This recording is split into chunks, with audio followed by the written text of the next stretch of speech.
Vimos este pasaje de 2 Corintios 6:18. Yo seré un padre para ustedes y ustedes serán mis hijos y mis hijas, dice el Señor Todopoderoso. O sea, yo seré un padre. Dios habló claramente sobre la idea de que Él se te manifieste en el comienzo de la conexión que tengas con Él como padre y nosotros como hijos. Y vimos que cuando a Jesús le preguntaron, che, ¿cómo podemos entender este mensaje que vos estás trayendo? Jesús les dijo, hay una sola manera, tienen que ser como los niños. Y vimos 5 características que los niños hacen con total naturalidad y que los adultos víctimas de Babilonia hemos olvidado hacer.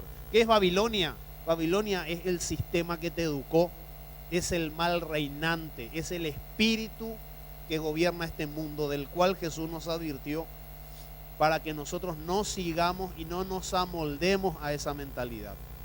1, los niños son crédulos porque sus mentes están vírgenes.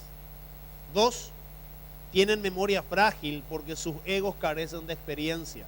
3, son corregibles porque saben que no saben todo sobre la vida. 4, se olvidan fácilmente de las ofensas porque así son los niños. Y 5, son inocentes, están libres de culpa porque no tienen malicia. Y con esas 5 características, si vos las pones en práctica, es posible que puedas comenzar a disfrutar una infancia con el Señor independientemente de la cantidad de años que tengas.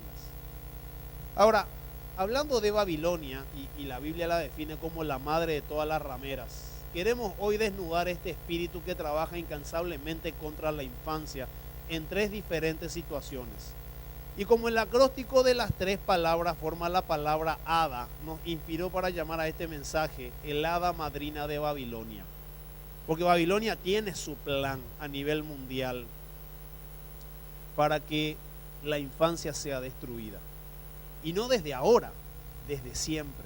Y vamos a hacer un recuento de cada una de estas cuestiones para que ustedes se den cuenta de la relevancia que tiene este tema. Ahora, ¿qué es un hada?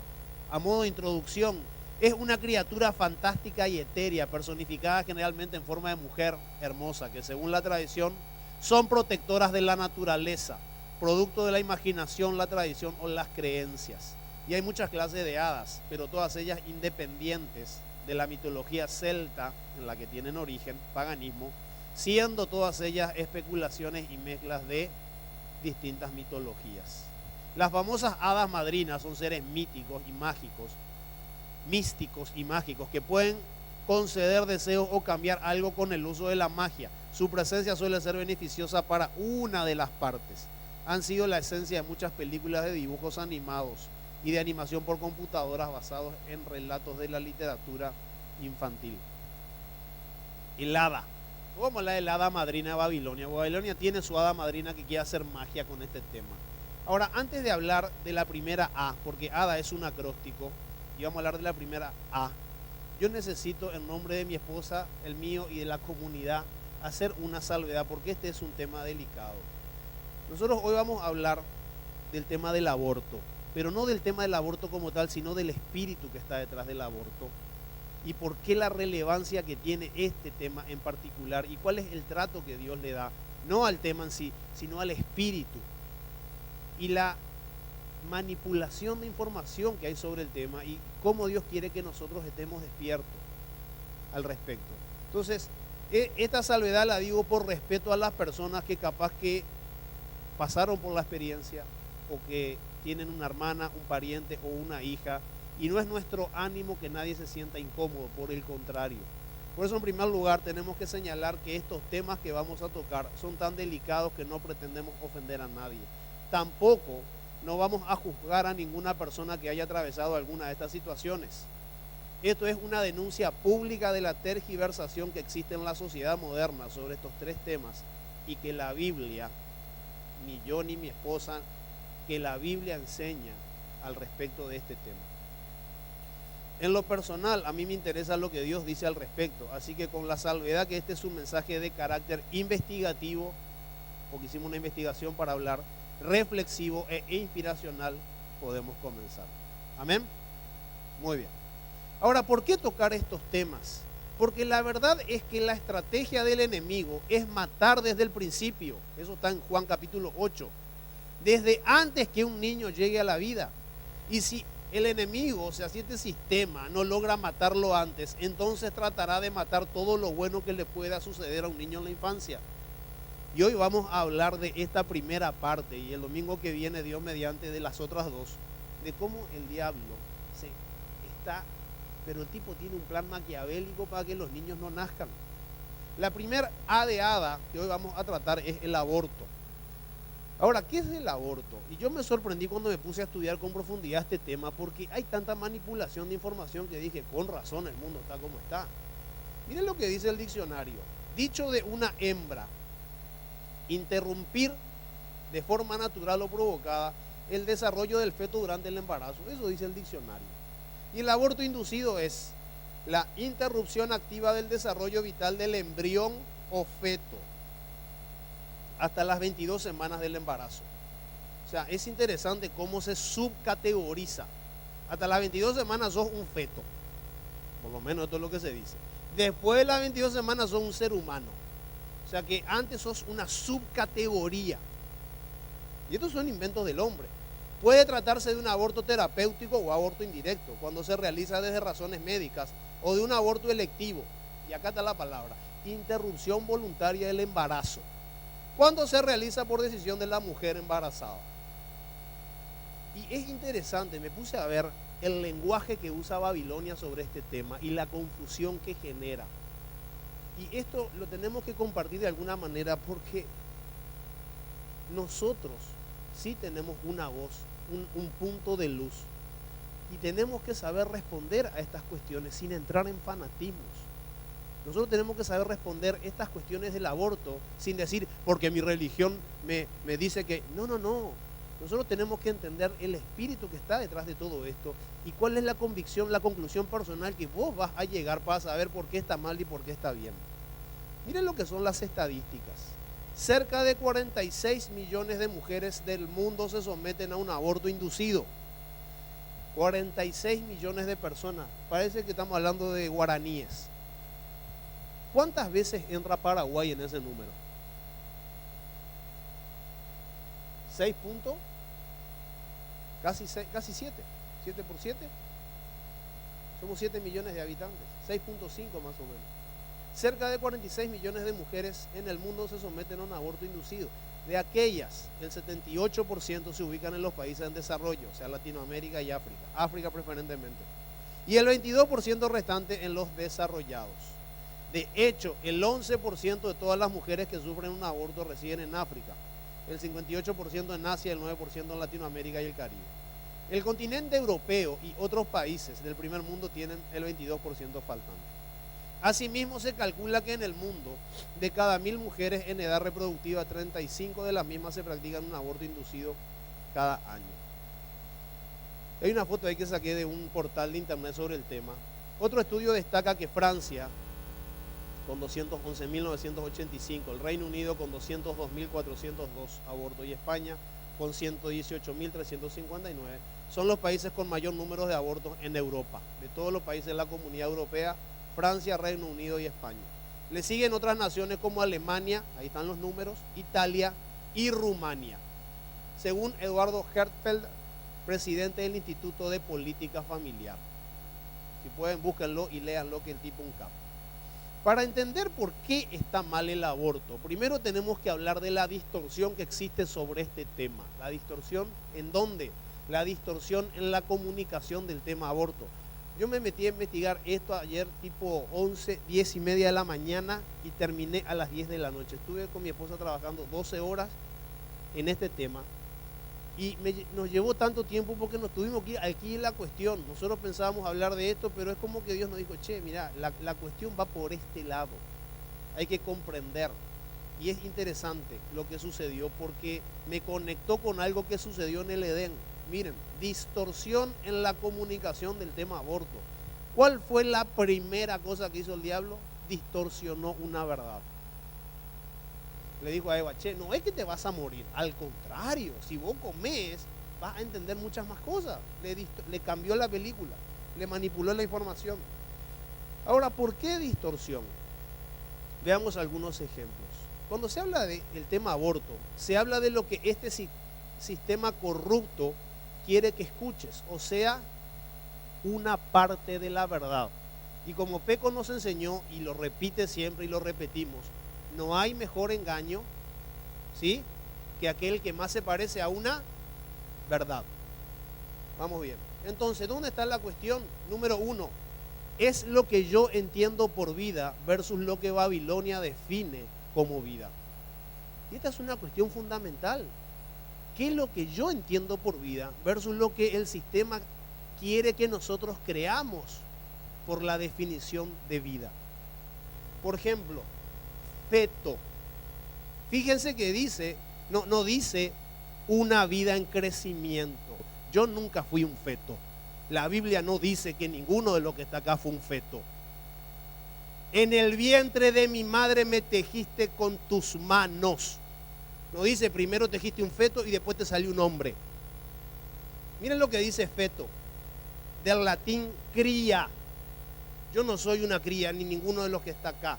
Y miren, embrión de los mamíferos placentarios y marsupiales desde que se implanta en el útero hasta el momento del parto.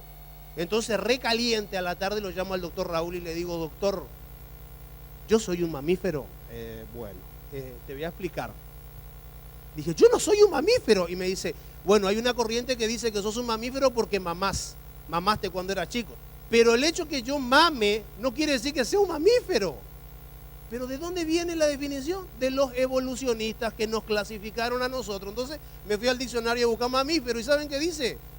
Que son los animales invertebrados, vertebrados, que maman cuando son crías. Y yo dije, acá está. Esto es manipulación de información. En primer lugar, que yo no soy un mamífero, por ende yo no soy un feto. Entonces tenemos que volver a lo que dice la palabra de Dios acerca de quiénes somos. Entonces cuando alguien, como hace poco enseñé, la madre naturaleza, eso es mentira. Eso es un atentado al Padre, porque en ninguna parte de la Biblia dice la madre naturaleza. Lo que ahí dice es el Padre de la creación. ¿Y de dónde viene la madre naturaleza? De una antigua diosa, Acera, que se manifestaba ella como la protectora, y donde el pueblo de Israel se desvió con ella y el Señor se rayó, porque le rendían culto a la mamá naturaleza. Entonces nosotros a veces quedamos bien, sí, qué linda la lluvia, la madre naturaleza sabe toda. No, miren qué genio el diablo con esto. Interrupción voluntaria del embarazo, qué elegante que suena. Fíjense que no dice interrupción arbitraria de la vida ajena. Interrupción voluntaria del embarazo porque tenemos derecho, un ratito. Vamos a dar, viste que es una parte de la verdad. Es cierto, hay una interrupción voluntaria del embarazo, pero esa no es toda la verdad. Porque ¿por qué no dicen interrupción voluntaria del embarazo y interrupción arbitraria de la vida? Porque lo que el diablo hace es agarra una verdad y te la cambia y te la mete, y uno se la cree. Estamos en este punto 1, es lo que yo entiendo por vida. Otro, que acá hace unos años, gracias a Dios, se cayó y no va a salir esta ley. Salud sexual y reproductiva, con la idea de legalizar el aborto. ¿Salud para quién? Si nosotros fuéramos periodistas y le pudiéramos hacer una entrevista a esa pequeña vida que está en el vientre, ¿qué opinás vos de la salud? Y no mucho porque no la voy a tener. ¿Y reproductiva para quién? Entonces son nombres espectaculares, pero que te ocultan la verdad. 2, es lo que entiendo por muerte versus lo que Babilonia define como muerte. Porque Babilonia te da una versión, un número sobre la muerte, pero nosotros que tenemos fuente, conexión con la fuente de la vida, tenemos que aprender a contar todos los números. Una persona que entiende la vida en su plenitud cuenta todas las muertes de los niños abortados, más las mujeres que murieron en clínicas de abortos clandestinas. Porque, ojo, eso también está re mal que suceda. Babilonia, o sea, este sistema, solo quiere que cuentes a las mujeres que murieron en esas clínicas. Por ejemplo, las cifras de mujeres que mueren en clínicas clandestinas, lo cual, asevero, no está bien, Pero solamente se habla de esas muertes, de esos porcentajes, el de las mujeres que mueren. Miren esto, los abortos en malas condiciones matan a 70.000 mujeres cada año. Ahora, el sistema quiere que te preocupes y que digas, ¿viste qué horrible eso? 70.000 mujeres murieron en malas condiciones por hacerse un aborto. ¡Qué terrible! Pero casi nadie habla del otro porcentaje, el del 100%, las casi 50 millones de vidas por año que no vieron la luz. Entonces es una parte de la verdad, no es toda la verdad. En otras palabras, ¿saben cuál es la cuestión? Dios quiere que cuentes como Él cuenta. Sus matemáticas no son las del sistema. Entonces cuando vos lees información tenés que saber leer lo que estás leyendo. Tenés que aprender a ponerle la lupa. ¿Será que esto es cierto? ¿Será que porque muchas veces pasa eso. Dice, wow, es injusto que estas mujeres, claro que es injusto que mueran 70.000 mujeres por año. Pero ¿cuál es la mejor opción para que eso no suceda? ¿Legalizar el aborto? Personalmente creo que no. Tercero, es lo que yo entiendo por derecho a elegir. Estamos hablando de este tema, de la manipulación de la verdad. Es lo que yo entiendo por derecho a elegir versus lo que Babilonia define como derecho a elegir y los derechos de las mujeres. Y acá hablamos de derechos, pero de una sola parte. Hay una foto muy gráfica que dice, no al aborto, sí al aborto. Y eso desearía decidirlo yo, dice la señora. Genial, pero me parece que en ese dibujo falta alguien. Falta el bebé. Entonces se dan cuenta cómo te pintan la película así, claro, la religión organizada versus los abortistas y la mujer ahí en el medio víctima.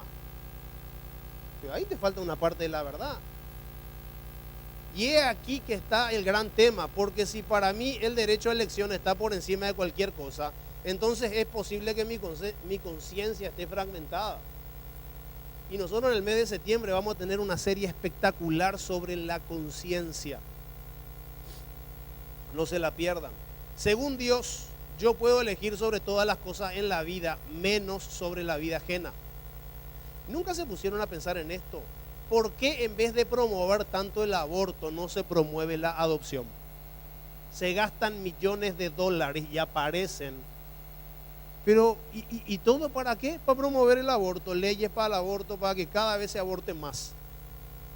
Che, perdón, ¿y por qué no usamos esa plata, habiendo tanta gente que no puede tener hijos, para proveerle hijos y formar familias?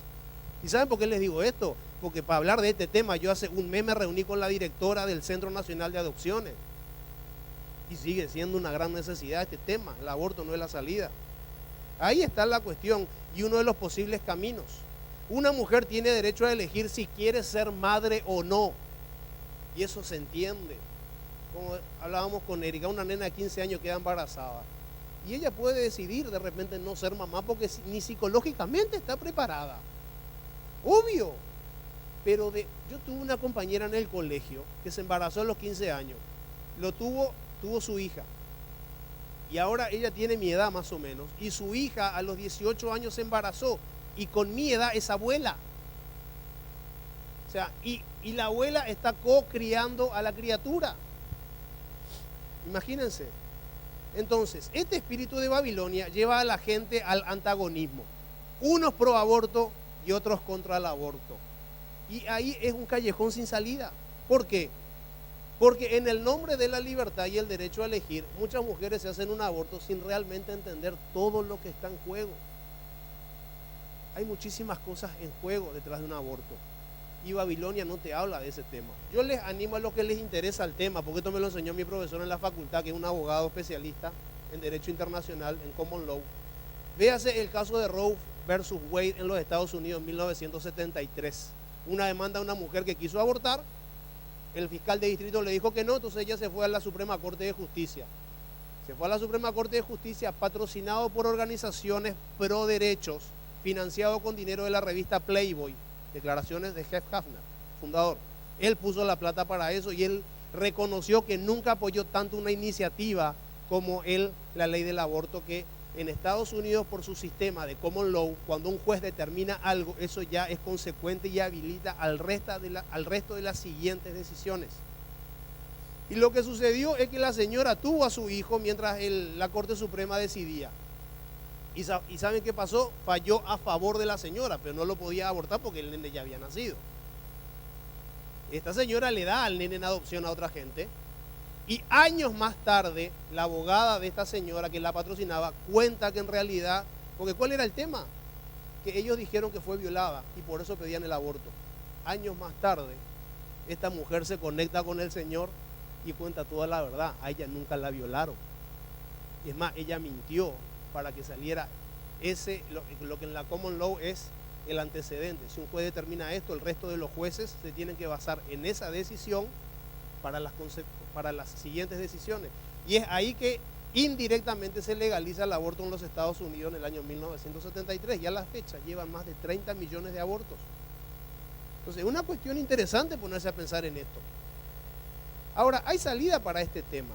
Yo entiendo perfectamente que una mujer no quiera y no pueda ser madre y tiene todo el derecho a no serlo.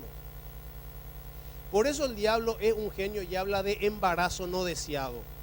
¿Por qué no incorporamos nosotros a la discusión del tema la palabra maternidad no deseada? Es totalmente asertiva. ¿Por qué tenemos que ir de la muerte a la vida así en una discusión casi sin sentido? Si hay otras opciones, a Dios no se le acabaron las ideas. Pasa que muchas veces nuestra pasividad hace que el tema se vaya a un lugar sin salida. ¿Por qué no se promueve la adopción al mismo ritmo que el aborto? Es interesante. Y cuarto, Babilonia dice, hay que promover una ley que permita a las madres en riesgo que se hagan un aborto legalmente porque su vida corre riesgo. Este tema es una discusión tremenda porque se toma de un porcentaje de mujeres que están en riesgo y se promovió una ley. Y miren lo que les cuento, esto que son datos de investigación. Un informe publicado en Gran Bretaña, destinado por el Parlamento inglés, ni más ni menos, reveló que los procedimientos de aborto realizados para preservar la vida de la madre son del 0,006% del total realizado en el país. La ley de aborto se creó precisamente para contemplar la posibilidad de salvar la vida de las madres en casos donde el embarazo amenace su vida. O sea, en Estados Unidos le metieron el cuento y se la mandaron. En el Reino Unido la misma historia. Con la excusa de una excepción, habilitaron una cuestión mucho más delicada. Sin embargo, el segundo miembro de House of the Commons, David Alton, después de 6,4 millones de abortos realizados en el país, las cifras revelan que el 99,5% de los casos en que la vida de un feto fue finalizada, o una vida, no hubo riesgo para la salud de la madre. Entonces nosotros tenemos que aprender a leer el espíritu que está detrás de esto. ¿Cuál es el plan del enemigo? ¿Por qué él está tan ensañado con la infancia? Miren lo que dice Job. Le voy a hablar de un tipo que se conectó con el Señor y aún en su profunda depresión, porque a él se le murieron todos los hijos, quedó en la ruina. Y en su primer discurso, miren lo que dice. ¿Por qué no me enterraron como a un abortivo? Como esos niños que jamás vieron la luz. Dios no ve un feto, gente. Dios ve un niño. Dios no ve un mamífero en el vientre de una mujer. Dios ve una dinastía. Ve una generación. ¿Cuál es la dimensión que yo le doy a una vida en gestación? ¿Es menos vida porque está adentro, porque no la vemos? Ahora, ¿cuál es el trabajo del sistema? Lograr una distorsión en la comunicación del tema aborto. Y les traje 3 avisos para que ustedes vean de cómo se manipula este tema. El primero dice, la legalización del aborto en América Latina demuestra una solución a la muerte de mujeres. Es media verdad, es parte de una verdad, no es toda la verdad. Y ahí abajo dice la legalidad del aborto y habla sobre este tema y te presentan la información sesgada con un montón de números sesgados, con casos reales, pero que no son la totalidad. Entonces adelante. Y nuestros congresistas muchas veces por falta de información votan cosas que literalmente sientan un precedente negativo para un país. Siguiente aviso. Encuentros sobre derechos sexuales y reproductivos. Y usan la imagen de la Virgen ahí. Y le pusieron un bigote. Encuentros sobre derechos sexuales y reproductivos. Y ahí se abre como para justificar cualquier cosa. Y este me liquidó, el último. Aborto terapéutico. Me estás gastando. Enseguida Erika le va a contar lo que Babilonia no te cuenta de lo que pasa después del aborto. Aborto terapéutico. Miren lo que representa el aborto desde la perspectiva espiritual. El profeta Oseas profetizó durante los años de decadencia del reino del norte y la desviación total del pueblo elegido por Dios. Y empieza él en el capítulo 1 diciendo, no te alegres Israel. Acá Oseas estaba recaliente. No te alegres Israel. No hagas fiesta como las naciones, porque te has prostituido. Verso 14. Acá el profeta orando, escuchen esto. Dales, Señor, ¿qué les darás? Dales vientres que aborten y pechos resecos. Esta oración es tremenda. En el Salmo 58, es una protesta contra autoridades corruptas. Y a modo de oración el salmista dice, miren lo que dice, rómpeles, oh Dios. No es lo que yo opino, gente, por favor, esto está en la palabra de Dios. Rómpeles, oh Dios, los dientes. Arráncales, Señor, los colmillos a esos leones. Que se escurran como el agua entre los dedos. Que se rompan sus flechas al tensar el arco. Que se disuelvan como babosa rastrera. Que no vean la luz cual si fueran abortivos. Ahora, ¿cuál es el tratamiento que Dios le da a este tema? Dios no entra a juzgar la cuestión a una mujer si está bien, está mal. No, porque Dios la va a tratar con gracia. A una mujer que atravesó por esto, Dios le va a regalar gracia y en abundancia para que recupere su inocencia. Pero el aborto era deseado a los enemigos, es como una maldición. El aborto, tocar la vida, está en una dimensión que no le corresponde reglamentar al ser humano. Es como el día de mañana me decía un amigo periodista, que estamos discutiendo un tema parecido a este, sobre una cuestión de ley, que en Uruguay se votó el perdón absoluto, el pueblo votó por el perdón absoluto a todos los militares que violaron los derechos humanos en esa época. Y él me decía, atienden lo que me decía el tipo, uno de los capos de ámbito financiero, es como que el día de mañana el pueblo uruguayo vota, no nos gustan los pelados tienen que ir a la cárcel, y metemos a todos los pelados en la cárcel. Y él me decía, muchas veces el pueblo no tiene idea de lo que vota. Entonces hay que entender bien la cuestión de fondo.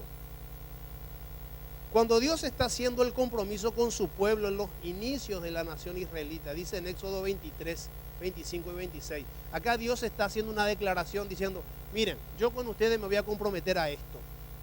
Y les dice, adora al Señor tu Dios y Él bendecirá tu pan y tu agua. 25. Yo alejaré de ti la enfermedad y haré que no mueras antes de tiempo. Este pasaje es de lo que menos enseña. Yo haré que no mueras antes de tiempo. Y yo saben que mi oración es que le pido al Señor morirme cuando Él quiera que me muera, que me lleve en el tiempo de Él. Y agradezco toda la semana, siempre que oramos acá por cada uno de ustedes, porque el Señor los cuida en la semana. En la semana mueren entre 15 y 25, 30 personas y el Señor a ustedes los cuida entre algodones, nos cuida. Y miren lo que dice, no habrá en tu país mujer, ninguna mujer que aborte o que sea estéril. No está diciendo que se vaya a hacer un aborto, está diciendo que no va a abortar, porque a veces suceden abortos espontáneos. Dice, ninguna de las mujeres de tu país va a abortar ni va a ser estéril. Era un privilegio que una mujer no abortara. Y pasaron los años y aumentó la ciencia y mejoró la tecnología y nos hemos acostumbrado a estas cosas. Esto del aborto no es nuevo. Satanás es un asesino y siempre lo fue. Miren esto, en tiempos de Moisés, en esa época no se hacían abortos, pero Faraón, Babilonia, mandó a asesinar a todos los varones que nacían de mano de las parteras hebreas. Y sabe que ayer hablando con Erika, intercambiando este tema, porque en Uruguay se legalizó el aborto, y lo que pasó ahora, que hay médicos que no quieren hacer aborto, porque tienen problemas. Y me dice Erika, y ellos ¿No están obligados? No, porque y por una cuestión de principio. ¿Qué principio? Y porque yo respeto la vida. Entonces los tipos no abortan a la mujer que viene. Ahora se dio vuelta la historia. Y acá el faraón le llama a dos parteras hebreas y le dicen, el nene nace, es varón, me lo matás. El faraón. Al faraón no se le decía que no. El faraón te liquidaba. Como las parteras hebreas no hicieron caso, atendé. Y cuenta la historia. Dice que las parteras no hicieron caso y el faraón las mandó llamar y las parteras fueron junto a faraón. Y le mintieron a faraón las hermanas en Cristo Jesús. Le mintieron. Le dijeron, ¿sabes qué pasa, faraón? Las hebreas no son tan débiles como las egipcias. Encima le ninguneó en la cara a faraón. Las hebreas son fuertes y dan a luz antes que nosotras lleguemos. Por eso que no los podemos matar, porque los esconden. Y me encanta el relato porque Dios, anticipándose a los tiempos, entre paréntesis pone, y el Señor le bendijo a las parteras con muchos hijos. Siempre que te juegues por la vida, el Señor te va a favorecer. O algo está ahí. Mira lo que pasa. Como las parteras hebreas no hicieron caso, Faraón mandó a que tiraran. ¿Qué es tirar algo? Es un acto de desprecio. Vos tirás la basura. Mandó a que tiraran como basura a todos los niños recién nacidos. Yo le hacía un chiste a Erika en estos días. De la generación de Moisés, él era el único que tenía su edad. El resto murieron. Hay un agujero ahí.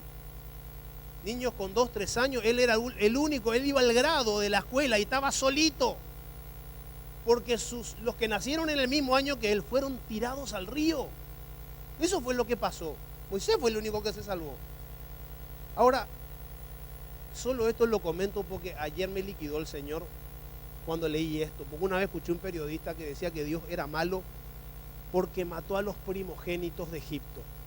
Y sabes que ayer leyendo esto, le digo, pues Señor, las plagas están todas buenas, pero esta última, que vos le dijiste al ángel de la muerte que ibas a matar al primogénito de Egipto, la última plaga, esa que le liquidó luego a todo y que le mató al primogénito de Faraón. Y vos sabés que el Señor me hizo conectar por qué el Señor le cortó eso a Egipto. Porque el faraón mismo se había metido con los niños de Israel. Entonces el Señor, ¿sabes qué hizo? Puso cuentas al día. Vos te metes con los míos, yo me meto con los tuyos. Y dice que mató del primer primogénito hasta el último, incluido el del ganado y de los animales. Y si fueras el primogénito y tenías 40 años, la quedabas.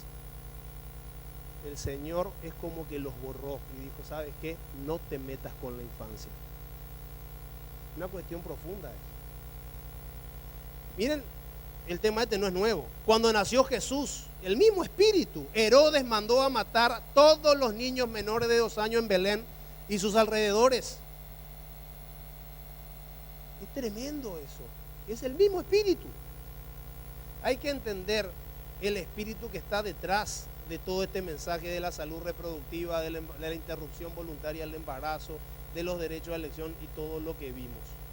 Porque la verdad, la milanesa es que la mayoría de las personas son víctimas de esto. Y he leído muchísimo, inclusive les comento algo. Entré a una página web que saben a qué se dedica, se llama www.decididivorciar.com. ¿Sabes que tratan a todas las personas que se hicieron un aborto? Y encima saben que tienen un programa para activistas pro aborto arrepentidos. Y cuentan ahí la experiencia de que la mayoría de estos activistas que son re pro aborto tienen problemas de estrés, no pueden dormir, no tienen vida, tuvieron alguna conexión con algún aborto y es como que necesitan ayuda psicológica y los tipos tienen un programa, porque es algo muy, muy delicado este tema. Entonces, este es el espíritu que está detrás y no es el ánimo de hacerle sentir mal a nadie. Si pasaste por la experiencia, como vimos la semana pasada, Dios quiere que recuperes tu inocencia. Si tenés una amiga que pasó por esto, Dios te va a guiar a que le ayudes a ella a recuperar su inocencia. ¿Saben por qué les digo esto? Porque Babilonia tampoco te dice lo que pasa después del aborto. Y para eso quiero invitar a mi esposa. Cuando empezamos a armar el tema con Yuri y salió la palabra hada, le dije, bueno, me voy a disfrazar de hada. Como yo enseño a los chicos, siempre tratamos de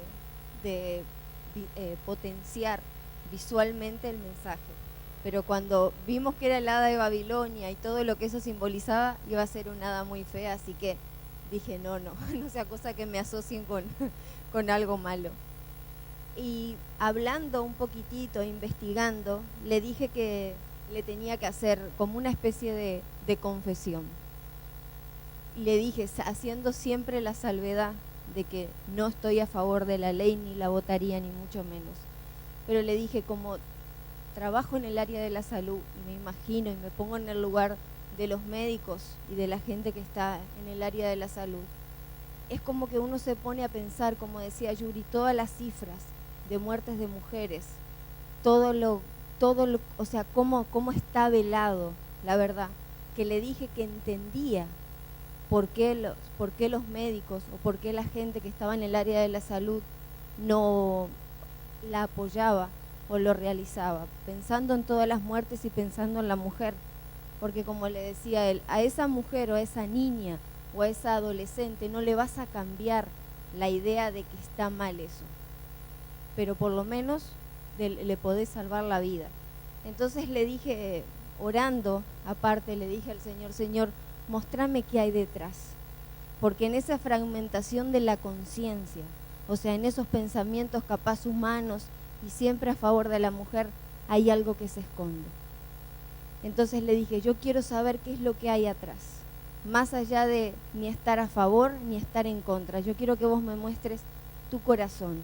Entonces, investigando y viendo estadísticas y viendo secuelas, no solamente físicas, porque en un aborto clandestino o no clandestino, los riesgos de muerte son muy elevados, los riesgos de problemas físicos, los riesgos de problemas emocionales, pero más allá de todo eso, uno se está metiendo con la vida.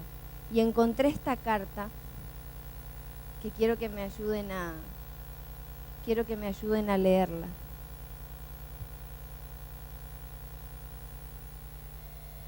Dice así, es de un psicólogo. A mi consultorio entró una mujer de aproximadamente 18 años, delgada, con el rostro pálido y rastros de tristeza. La mirada hacia abajo, solo la levanta para saludar. Me pregunta si a la consulta puede entrar su novio. Le respondo que sí. Le llama y enseguida sube las escaleras un joven, también de aproximadamente 18 años, quien me agradece que pueda entrar a la consulta. Ambos se ven afligidos y algo nerviosos.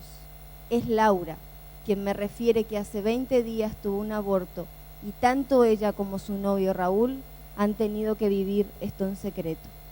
Han pasado por cosas que nunca imaginaron y lo peor, se sienten con culpa, avergonzados y no han dejado de pensar en ello ni un solo instante, agrega. Estamos enfermos, pero del alma. Raúl relata que la que más ha sufrido es Laura y que a él no le permiten estar con ella en todos los momentos difíciles y que tal vez todo lo que ha pensado es peor de lo que ha vivido. Laura llorando dice, tenía casi 8 semanas de embarazo. Nunca nos cuidamos porque a mí me dijeron que debido a ser irregular me sería muy difícil embarazarme y hasta requeriría un tratamiento. Al saber la noticia nos sorprendimos mucho y sabíamos que no podíamos tenerlo. Fuimos al médico, primero nos tranquilizó al saber que todo sería muy rápido y sin consecuencias. Pero mi médico nunca me dijo que viviría con esta decisión durante el resto de mi vida. Y con esta última palabra vida, Laura llora con mucho dolor y Raúl la abraza. Los ojos se le llenan de lágrimas, pero resiste heroicamente. Entonces me llevó a analizar todo lo que se esconde detrás de esos síntomas, detrás de eso que no se puede, porque era legal, fue un proceso rápido, quirúrgico, físicamente no tuvo ninguna secuelas, pero el alma, el meterse con la vida. Y otros psicólogos también lo asocian con el trauma, que es es muy similar al trauma post de los combatientes de guerra, excombatientes de guerra, porque ellos saben que tienen que ir a defender la patria, pero intrínsecamente se están metiendo con la vida. Entonces ese tormento, que a pesar de que es una decisión, a pesar de que el médico te puede decir que es rápido, que no tiene consecuencias, en alguna parte de la conciencia uno sabe que se está metiendo con la vida. Entonces me llevó a analizar y empecé a investigar todos los efectos secundarios, emocionales y físicos que hay detrás de un aborto y que nadie te lo dice. Entonces dice, el aborto en cualquiera de sus modalidades deja secuelas emocionales, tanto en la mujer como en el hombre, y a nivel emocional se llama síndrome posaborto. Y como todo síndrome está compuesta de una serie de signos y síntomas. Gracias. La Real Academia de Obstetricia de Inglaterra ha informado que las probabilidades de problemas psiquiátricos graves y permanentes después de un aborto pueden alcanzar hasta el 59% de las madres, o sea, de cada 10, 6. Uno dice, no, pero me va a solucionar un problema, y todo lo que acarrea. Un psicólogo que ha tratado varias cosas también escribió alguno de los testimonios.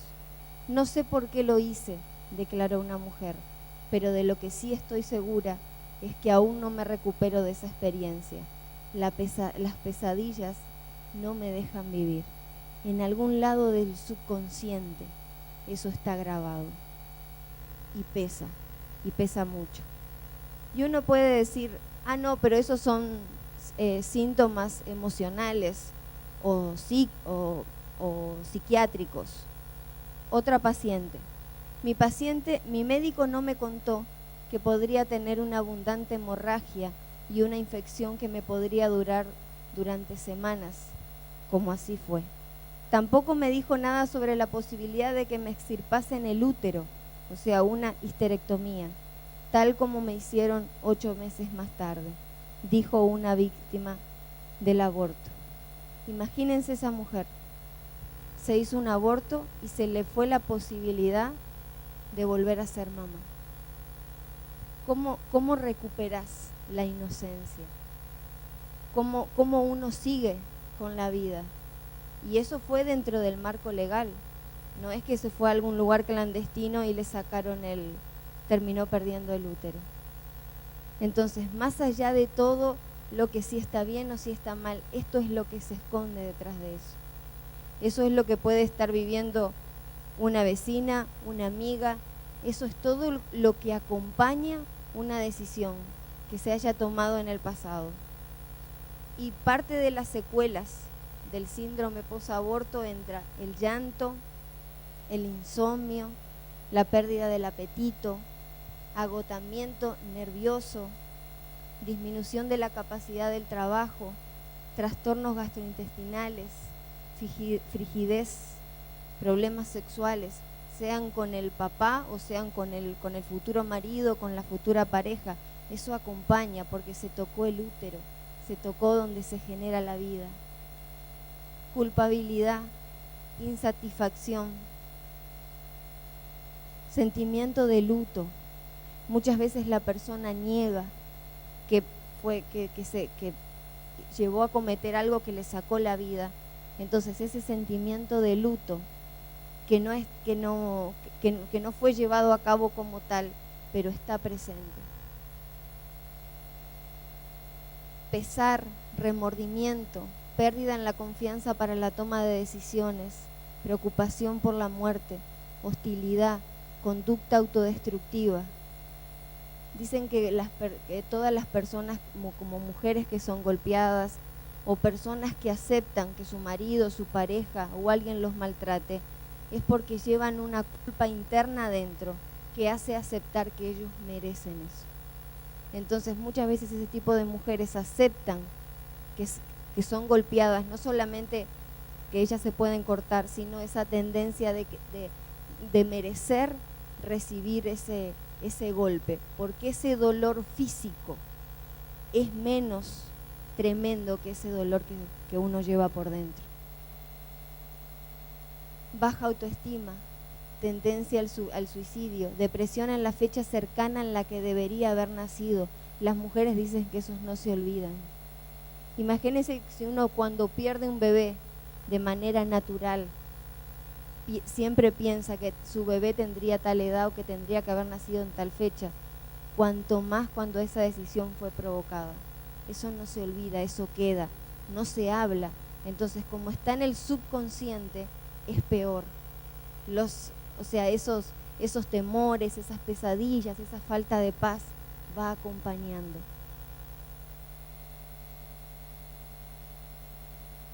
Un 60% de las mujeres que experimentan secuelas post-aborto declaran albergar a ideas suicidas y un 28% intentan quitarse la vida, de las cuales la mitad lo ha intentado más de 2 veces.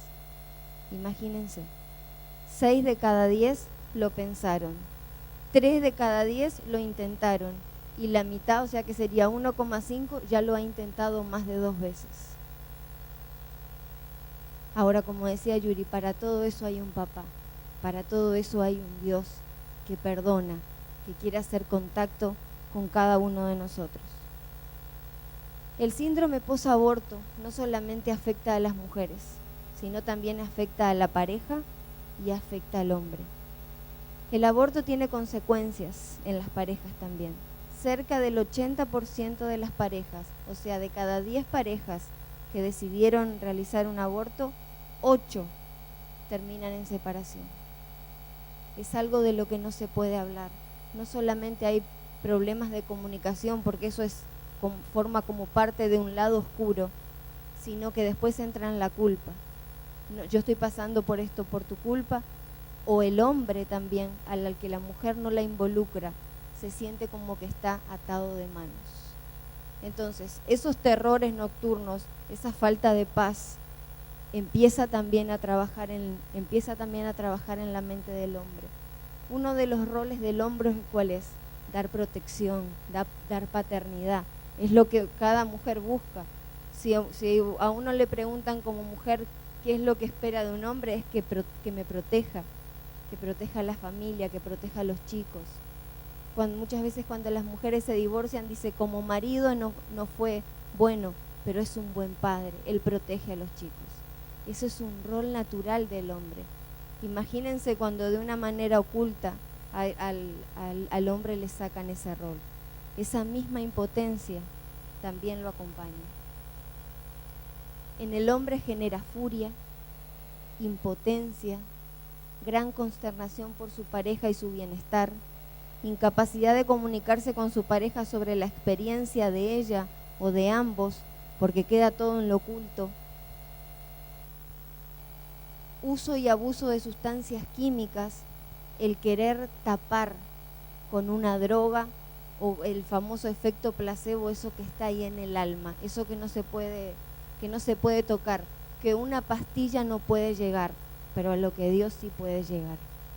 Comportamiento en actividades peligrosas, como conducir a alta velocidad autos y motocicletas, o actividades que desafíen a la muerte, dolor profundo y tristeza, pensamientos obsesivos sobre la pérdida del bebé, es algo que está ahí, maquinando, machacando, pesadillas de que alguien o algo vulnerable está siendo amenazado y es incapaz de protegerlo, algo que sale fuera del alcance natural, deseo de otro bebé y comportamiento subsiguiente de tratar de lograr ese fin.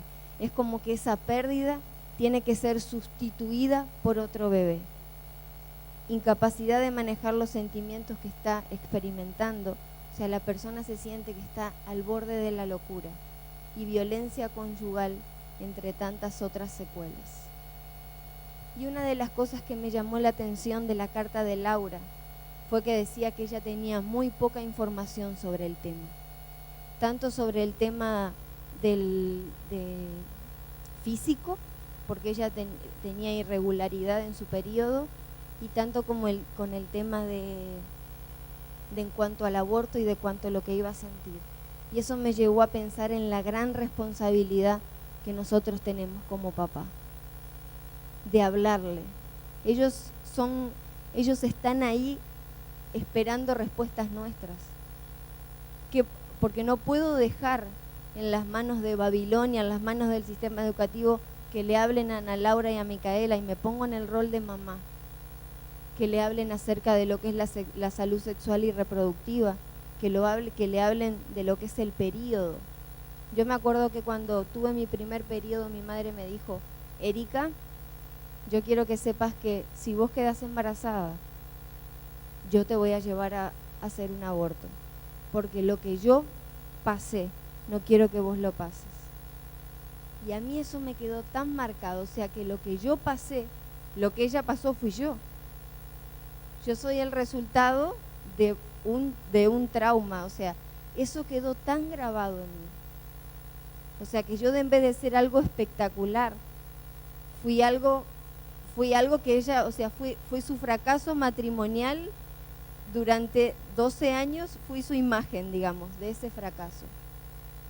Entonces era algo tan normal para mí, pero yo sabía que si yo había tenido esa oportunidad de vivir, yo no se la podía sacar a otra persona. O sea, nunca fue una opción para mí, porque sabía lo que ese daño, solamente de que me lo digan, lo que generaba en mí.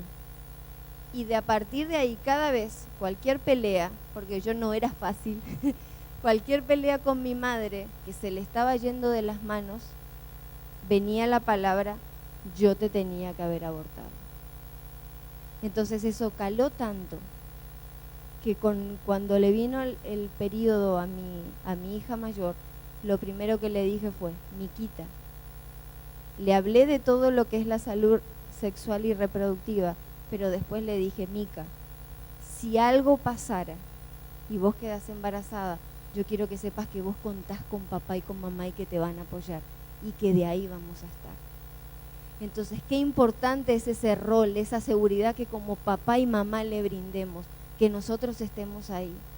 Todos los domingos, ese mensaje, esos códigos que sanan, que liberan, que nos enseñan, que nos levantan, que nos restauran, que nos enseñan a gobernar, cada domingo desde este lugar, nosotros se los damos a sus chicos.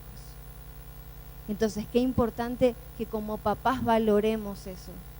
Hay veces que cuando Yuri nos atareamos y llegamos tarde, yo siempre pienso en el ejemplo de que yo le estoy dando a Ana Laura y a Micaela de llegar tarde a la iglesia, cuando yo no estoy como profesora. Entonces, qué importante que nosotros valoremos que son nuestras generaciones. Qué importante que es para Dios los niños, las generaciones, la educación. Y siempre pienso, si yo hubiera tenido esa información desde chica, cuántos errores me hubiera ahorrado. Esa segunda oportunidad, y agradezco tanto a Dios de que tuve esa segunda oportunidad, de que esa palabra que dice que aunque tu padre y tu madre te abandonaran, con todo te recogerá Jehová. Esa palabra fue tan real en mi vida. Y hoy puedo decir que tengo regalos, que tengo inocencia, que me asombro, que me dejo asombrar por ese papá. Esa segunda, y agradezco también a Dios, porque por sobre todo razonamiento humano de mi madre, de querer decir, bueno, me separé, tengo una hija porque cuando mi mamá se separó, yo estaba en su panza.